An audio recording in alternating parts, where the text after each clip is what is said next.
La RDC est-elle en pleine transition énergétique ou devrait-elle faire le pas vers cette traversée? La question mérite d'être posée compte tenu des enjeux et même des défis de l'heure liés entre autres au changement climatique. Le Centre congolais pour le droit du développement durable, CODED, en avant-gardiste, veut attirer l'attention des décideurs sur la question de la transition énergétique en RDC. Cette session d'échange avec les membres du club Mwangaza de Kinshasa en dit long pour sensibiliser et outiller la jeunesse sur les enjeux et défis, particulièrement ceux liés à l'accès de tous à l'électricité, tout en réduisant les émissions de gaz à effet de serre dans le secteur de l'énergie, transition énergétique et écologique oblige. À l'entame, Maître Eric Kassongo, coordonnateur du CODED, a éclairé la lanterne de l'auditoire sur les notions élémentaires de la transition énergétique en RDC avant de donner l'essence de cette session d'échange avec le club Mwangaza de Kinshasa. La raison est simple, c'est que le monde est en train de traverser une période assez critique où l'on est en train où les pays sont en train de décrire, ou si vous voulez, de présenter leur stratégie en termes de transition énergétique, comment utiliser rationnellement les énergies et quel type d'énergie. C'était important que nous puissions comprendre où se situe la RDC par rapport à cette thématique. Nous avons voulu, dans cette session, faire comprendre aux membres du club, les familiariser avec ces concepts et aussi leur permettre de savoir où le pays se situe. Parce que le pays est engagé dans tellement de choses. Et lorsqu'on parle de la question du changement climatique, nous savons que le pays a soumis une contribution, le pays a une stratégie sur le changement climatique, les fameux RDC Pays Solutions, qui contient en son sein d'ailleurs un élément clé en rapport avec la question de l'énergie, parce qu'une des stratégies majeures du concept RDC Pays Solutions, c'est le potentiel hydroélectrique de la RDC, qui est au cœur justement de cette question de la transition énergétique. C'était l'occasion pour Christian Kabongo, coordonnateur chargé de la cartographie énergétique à Ressources Matters, de présenter la plateforme Congo Epela, fournissant des informations, mieux des données sur les potentiels énergétiques, les besoins, et plus encore sur les solutions d'électrification de la RDC, une plateforme qui affiche les solutions les moins chères pour électrifier chaque zone peuplée du pays. La plateforme Congo Epela, c'est un outil de prise de décision. C'est une plateforme qui en fait montre les solutions d'électrification qui sont en fait, je dirais, les moins chères pour électrifier les communautés congolaises. Vu que nous connaissons les réalités du pays et que notre taux d'accès à l'électricité est trop faible, donc nous avons réfléchi sur comment est-ce qu'on peut améliorer les taux d'accès à l'électricité en mettant en place cette plateforme Congo Epela qui en tout cas montre les solutions d'électrification qui sont les moins chères mais qui sont aussi basées sur les énergies renouvelables. Donc ça c'est quelque chose que je dois vraiment souligner parce qu'on est aussi à l'ère de la transition énergétique.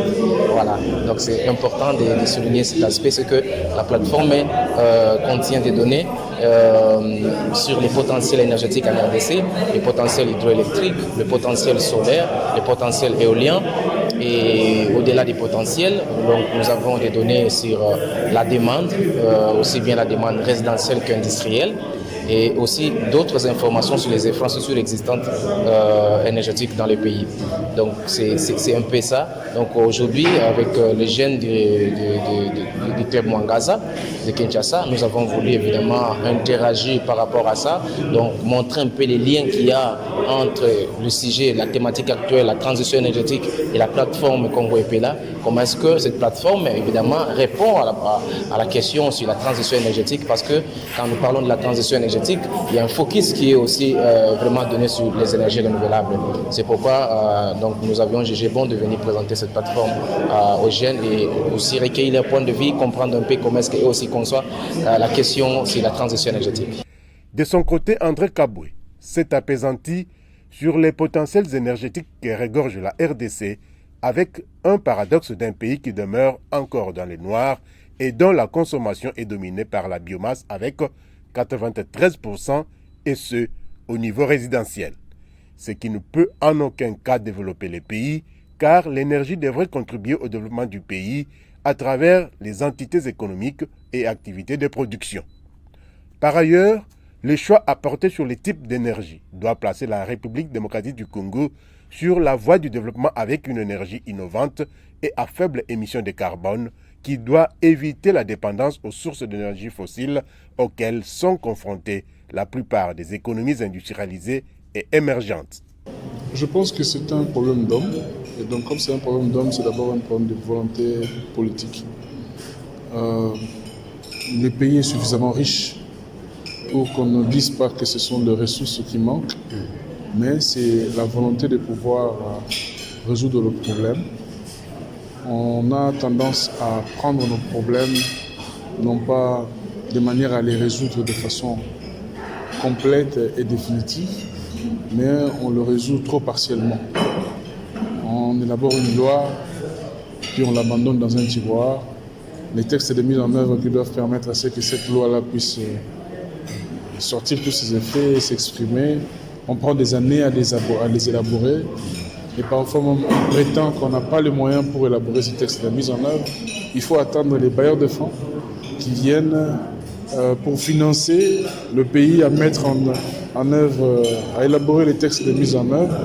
Donc c'est ça, toutes ces contraintes-là qui font que nous tardons à valoriser notre potentiel, à la fois solaire, éolien, hydroélectrique, qui est très riche, qui devrait nous permettre d'arriver à un niveau d'électrification qui soit conséquent par rapport à ce que nous représentons comme pays. Si un pays comme le Sénégal, qui n'est pas aussi riche que la RDC, peut atteindre plus de 50% d'électrification de son pays, l'électrification de la population, à combien plus forte raison un pays comme la RDC peut ne fût-ce que faire des efforts pour avoisiner les 30 ou 40% avec une certaine facilité. C'est pour ça que je dis que c'est un problème d'homme. Mais malgré ça, nous sommes derrière pour pousser, et moi je loue l'initiative des ressources Matters qui, à travers la plateforme EPELA, qui force la main, si vous voulez, non seulement aux autorités, mais aux investisseurs. Et ici, j'aimerais interpeller nos amis de la FEC, que la plateforme EPELA, c'est vraiment une plateforme qui leur permet d'identifier où ils peuvent investir. L'électricité est devenue un produit commercialisable dans les contextes de la libéralisation. Ce n'est pas seulement les investisseurs, lorsqu'on parle des investisseurs étrangers qui doivent venir.